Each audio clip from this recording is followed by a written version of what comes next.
नमस्कार।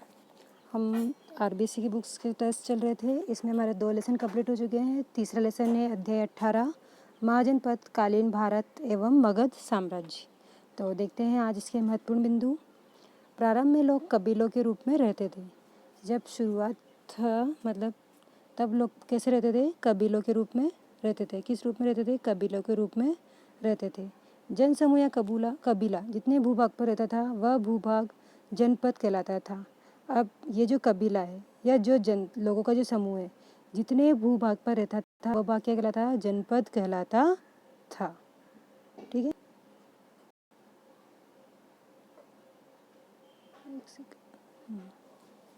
अब जनपद का अर्थ क्या है? जनों या मनुष्यों का निवास स्थान। जनपद का अर्थ क्या होता है? जनों या मनुष्यों का निवास स्थान।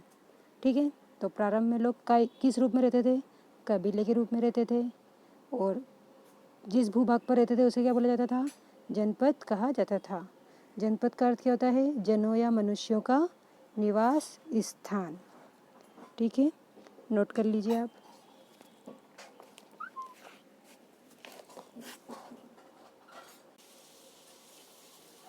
नोट कर लीजिए।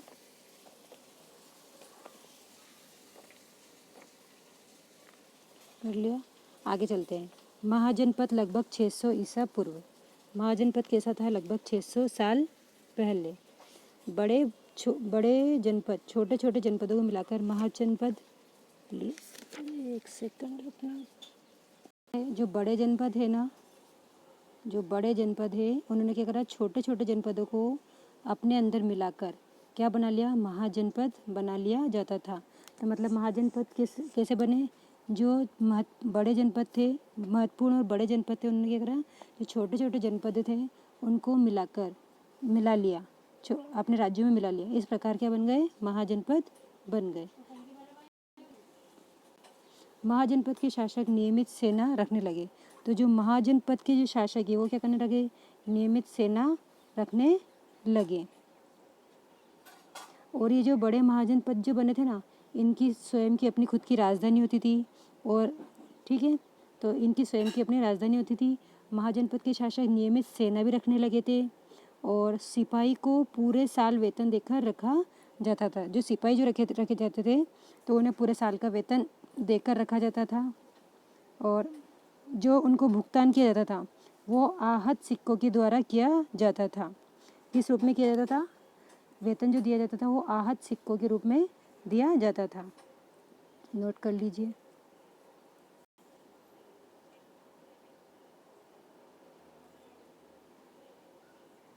जी 600 नहीं आएगा, यहाँ पे आएगा 2500 साल पहले। 2500 साल पहले।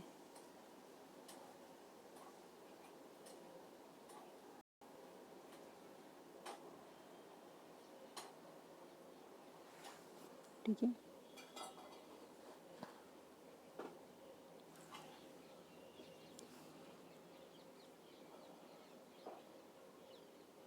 कर लिया नोट। आगे चलते हैं। ये जो महाजनपद थे ना, इनकी कुल संख्या कितनी थी? 16 थी। महाजनपद कितने थे? 16 थे। और इनकी जो सर्वोत्तम जानकारी मिलती है वो किस में मिलती है? बौद्ध ग्रंथ अंगुत्तर निकाय में मिलती है। 16 महाजनपद की जानकारी किसमें मिलती है? बौद्ध ग्रंथ है अंगुत्तर निकाय, इसमें इन 16 महाजनपदों की जानकारी प्राप्त होती है। तो अब 16 महाजनपदों का विवरण इस प्रकार है, हम देखते हैं नेक्स्ट पेज पर। नोट कर लीजिए आप कि 16 कुल महाजनपद कितने थे? 16 थे। और इनकी जानकारी किसमें मिलती है? बौद्ध ग्रंथ अंगुत्तर निकाय में। ये आया हुआ क्वेश्चन भी है। ठीक है, नेक्स्ट। अब हम 16 महाजनपद का विवरण पढ़ेंगे। तो देखो, 1 नंबर पे दे रखा है मतलब महाजनपद का नाम, फिर इसकी राजधानी और वर्तमान में अभी कौन से शहर या स्थान पर है ये महाजनपद। ठीक है, तो सबसे पहले है अंग। ठीक है, कहाँ है? इसकी राजधानी क्या है? चंपा। और वर्तमान में बिहार का जो मुंगेर और भागलपुर जिले का जो क्षेत्र है ये वर्तमान में इस स्थान को बोला जाता है और इसको पहले अंग नाम से जाना जाता था। दूसरा है मगध। मगध, इसकी राजधानी क्या है? पाटलिपुत्र। ये बिहार के गया और पटना जिलों का क्षेत्र है। तो बिहार के जो गया और पटना जिलों का क्षेत्र है वो क्या कहलाता था पहले? मगध। थर्ड नंबर पे है काशी। काशी की राजधानी क्या है? वाराणसी। ये सबको याद भी होगी। ये है उत्तर प्रदेश के वर्तमान के वाराणसी और उसके आसपास का क्षेत्र। तो काशी क्या है? इसकी राजधानी वाराणसी है और उत्तर प्रदेश के वर्तमान में उत्तर प्रदेश है उसके वाराणसी और उसके आसपास का क्षेत्र क्या नाम से जाना जाता था पहले? काशी नाम से जाना जाता था। चौथे नंबर पे है कौशल। तो कौशल की राजधानी थी श्रावस्ती। ये उत्तर प्रदेश के अवध के अयोध्या और फैजाबाद का क्षेत्र है। ठीक है, कौशल क्या है? उत्तर प्रदेश के अवध के अयोध्या फैजाबाद का क्षेत्र कौशल।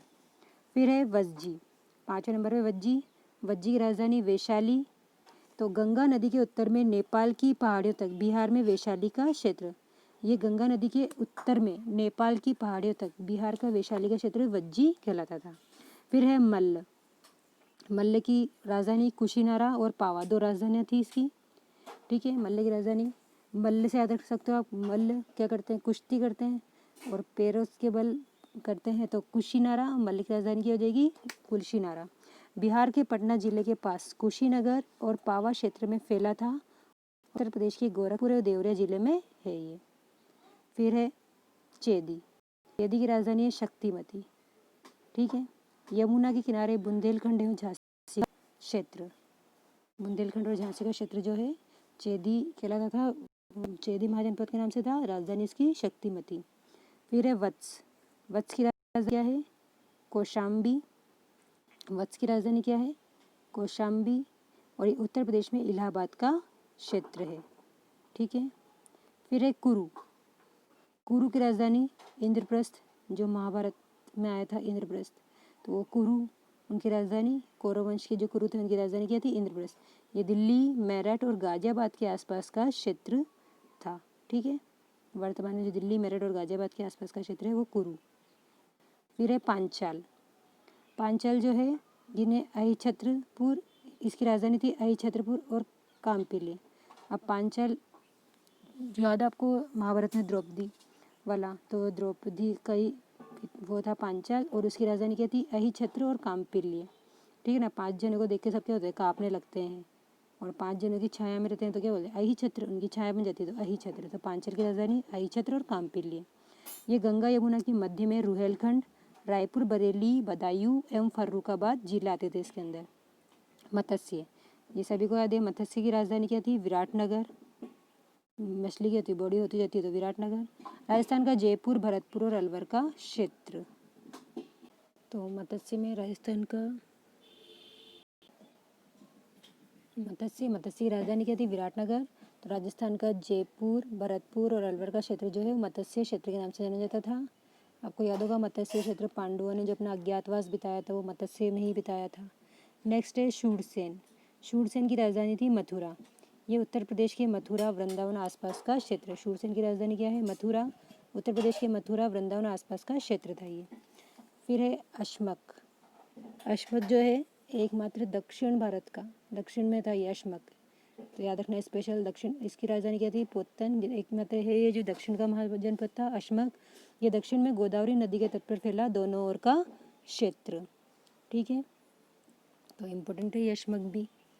फिर है अवंती। अवंती की राजधानी थी उज्जैनी और महिष्मती। ये मध्य प्रदेश के उज्जैन और नर्मदा घाटी का क्षेत्र। ठीक, फिर है 15वें नंबर पे कम्बोज। ये जो कम्बोज है ये है वर्तमान में अफगानिस्तान, पाकिस्तान में चले गए हैं ये राजपुर। जम्मू कश्मीर, अफगानिस्तान और पाकिस्तान तक फैला हुआ है। ये कहाँ तक फैला हुआ है? जम्मू कश्मीर, अफगानिस्तान और पाकिस्तान। अब ये भारत से बाहर है, जैसे हमारा भारत का नक्शा है ना, तो इधर है कम्बोज, इधर से नीचे है गांधार। ठीक है ना, तो याद रखना है कम्बोज, इधर गांधार, इधर अपना जाएगा मत्स्य, कुरु, मत्स्य, इधर आ जाएगा शूरसेन, इधर अवंती, सबसे नीचे दक्षिण में अश्मक और बाकी इधर। इनको याद करने की ट्रिक है वो मैं आपको कल बता पाऊँगी। ठीक है, फिर है गांधार। गांधार की राजधानी है तक्षशिला। ये भी पूर्वी अफगानिस्तान जिसमें कश्मीर घाटी एवं तक्षशिला का भूभाग सम्मिलित है। तो अफगानिस्तान में कौन से चले गए? कम्बोज और गांधार। दक्षिण का एकमात्र महाजनपद कौन सा था? अश्मक। आपको ये 3 तो इम्पोर्टेंट है, इसे याद रखने। इसके अलावा और भी है, ये मत्स्य याद रख लेना एक। ठीक, अब आपको इसका लिखना है तो लिखिए, स्क्रीनशॉट लेना है तो ये छोटा कर देती हूँ मैं।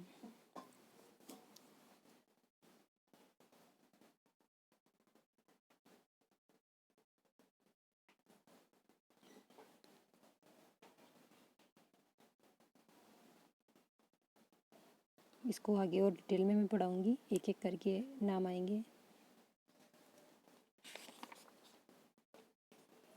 ठीक है, ले लिया होगा आपने स्क्रीनशॉट। नेक्स्ट आगे बढ़ते हैं। अब मत्स्य।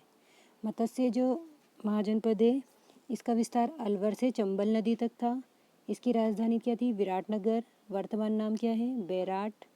और पांडवों ने अज्ञातवास यहाँ पर बिताया था। ठीक है, मत्स्य की कहाँ तक विस्तार था? अलवर चंबल नदी तक।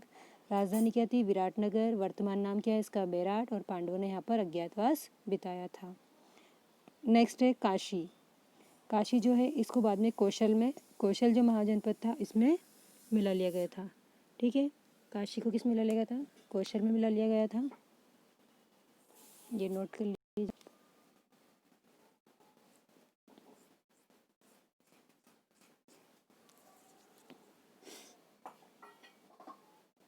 कर लिया। Next page.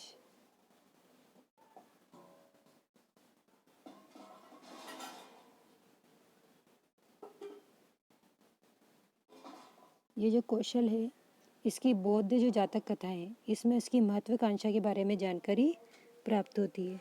ठीक है, मतलब बौद्ध जातक कथा है ना, इसमें इसकी शक्ति के बारे में, इसकी राजनीतिक महत्वाकांक्षाओं के बारे में बहुत सारी चर्चा हुई है। तो इसकी जानकारी, काशी की जानकारी कौन सी में मिलती है? बौद्ध जातक कथाओं में इसकी महत्वाकांक्षा के बारे में जानकारी मिलती है। ठीक है, नेक्स्ट है कौशल। जो कौशल है इसका विस्तार, ये काशी मिल गया था इसके अंदर कौशल में, याद रखना। ये काशी किस में मिल गया था? कौशल में।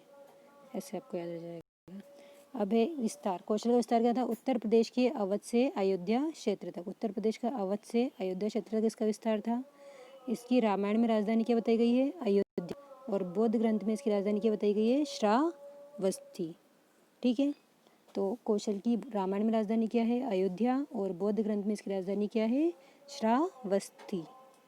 ठीक है, नोट कर लीजिए। अब ये ऊपर की 4 लाइन है।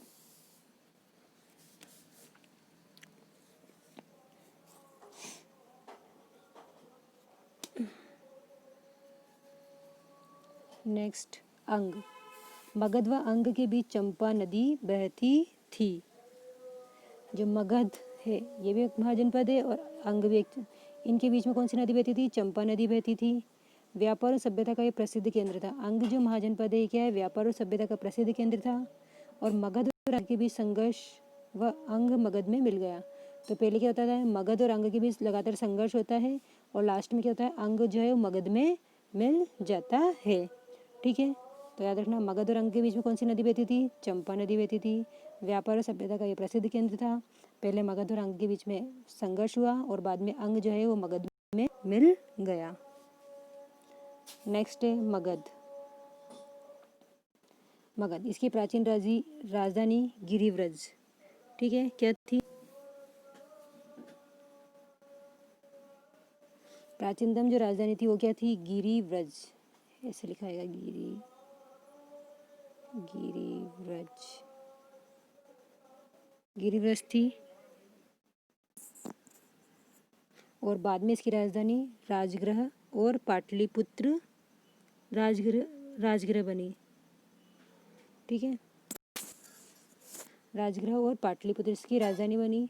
ये एक शक्तिशाली राजतंत्र था। पहले तो बहुत छोटा सा राज्य था ये, लेकिन धीरे धीरे इसने क्या करा? सारे जो छोटे छोटे और भी जनपद थे उन सबको अपने में मिला लिया और एक बहुत बड़ा महाजनपद बन गया था मगध। तो इसकी प्रारंभिक राजधानी क्या थी? गिरिव्रज थी। ये किलाबंद शहर था। बाद में इसकी राजधानी क्या हो गई? राजगृह और पाटलिपुत्र। और एक शक्तिशाली राजतंत्र था। ठीक है, नोट कर लीजिए आप।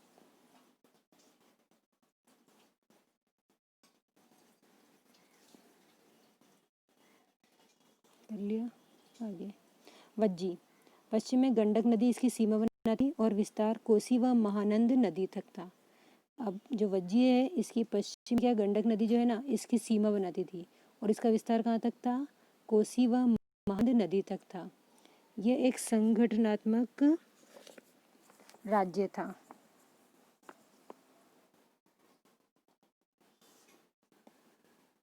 कैसा राज्य था वज्जी? ये एक संगठनात्मक राज्य, संगठनात्मक नहीं था, ये संघात्मक था। सॉरी, गलत लिखा हुआ है, संघात्मक, संघात्मक राज्य था।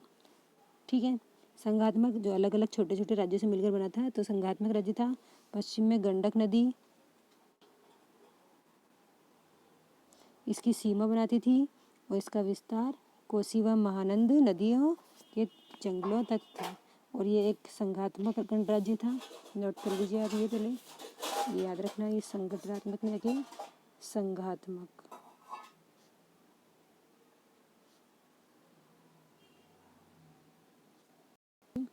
थोड़ा सा साफ लिख देती हूँ मैं यहाँ पे, संघात्मक।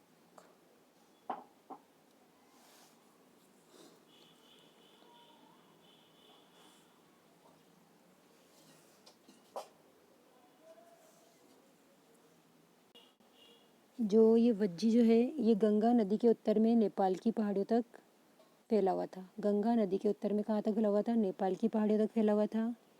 बुद्ध तथा महावीर के समय शक्तिशाली था, बाद में मगध में मिल गया। तो बुद्ध और महावीर के समय एक शक्तिशाली था, बाद में किस में मिल गया था? ये मगध में मिल गया था। और ये वज्जी जो है, इसकी राजधानी क्या थी?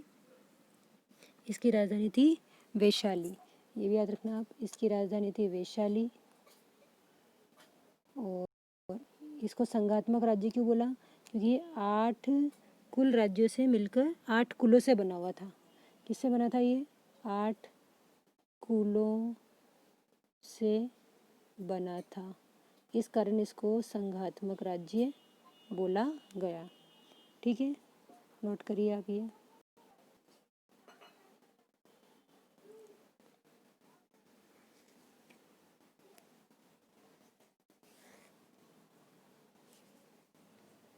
कर लिया? अब हम चलते हैं वापस फर्स्ट पेज, सेकंड पेज पे। आपको 16 ही महाजनपद के नाम याद करने हैं अभी। आप बोलेंगे मेरे साथ महाजनपद के नाम। अंग, मगध, काशी, कौशल। अंग, मगध, काशी, कौशल। अंग, मगध, काशी, कौशल। वज्जी, मल्ल, चेदी। वज्जी, मल्ल, चेदी। वज्जी, मल्ल, चेदी। वत्स, कुरु, पांचाल। वत्स, कुरु, पांचाल। मत्स्य, शूरसेन, अश्मक। मत्स्य, शूरसेन, अश्मक। अवंती, कंबोज, गांधार। ठीक है, इस तरह से आपको 4-5 बार बोलने पड़ेंगे। अंग, अंग की राजधानी क्या थी? चंपा। मगध की पाटलिपुत्र। काशी, वाराणसी।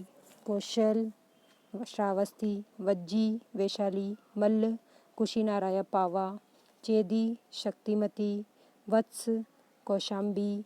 कुरु, इंद्रप्रस्थ। पांचाल, अहिछत्र, कांपिल्य। मत्स्य, विराटनगर। शूरसेन, मथुरा। अश्मक, पोतन। अवंती, उज्जैनी, महिष्मती। कंबोज, राजपुर। गांधार, तक्षशिला। एक और बार बोलो, एक और बार बोलो। अंग की राजधानी चंपा। मगध, पाटलिपुत्र। काशी, वाराणसी। कौशल, श्रावस्ती। वज्जी, वैशाली। मल्ल, कुशीनारा, पावा। चेदी, शक्तिमती। वत्स, कौशाम्बी। कुरु, इंद्रप्रस्थ। पांचाल, अहिछत्र, कांपिल्य। मत्स्य, विराटनगर। शूरसेन, मथुरा। अश्मक, पोतन। अवंती, उज्जैनी, महिष्मती। कंबोज, राजपुर। गांधार, तक्षशिला। अब एक बार आप खुद बोलो, 4-5 बार बोलोगे तब आपको याद होगा ये। ठीक है, ठीक है, थैंक यू।